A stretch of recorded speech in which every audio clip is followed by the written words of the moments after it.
The parables of Jesus, the rich fool, Luke chapter 12, verses 13 through 21, King James Version. And one of the company said unto him, Master, speak to my brother, that he divide the inheritance with me. And he said unto them, Man, who made me a judge or a divider over you? And he said unto them, Take heed and beware of covetousness, for a man's life consisteth not in the abundance of the things which he possesseth. And he spake a parable unto them, saying, The ground of a certain rich man brought forth plentifully. And he thought within himself, saying, What shall I do? Because I have no room where to bestow my fruits. And he said, This will I do.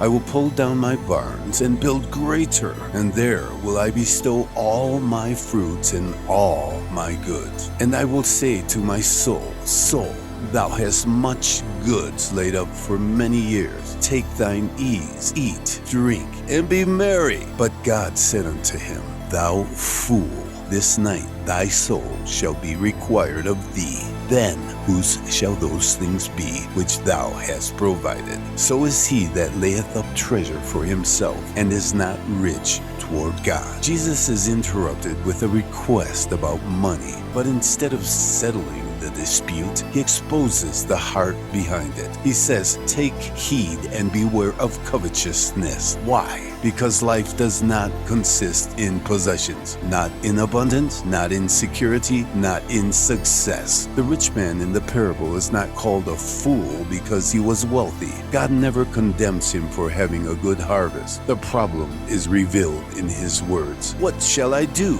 My barns, my fruits, my goods. I will say to my soul, there is no God in his plans, no eternity in his thinking, no gratitude, no mercy, no dependence. He planned for years, but for God, he only had tonight. And God says one of the most terrifying sentences in Scripture, Thou fool, this night thy soul shall be required of thee. Everything he stored up was real, but none of it was eternal. Jesus ends with the warning. So is he that layeth up treasure for himself, and is not rich toward God. This parable is not about barns. It's about the soul.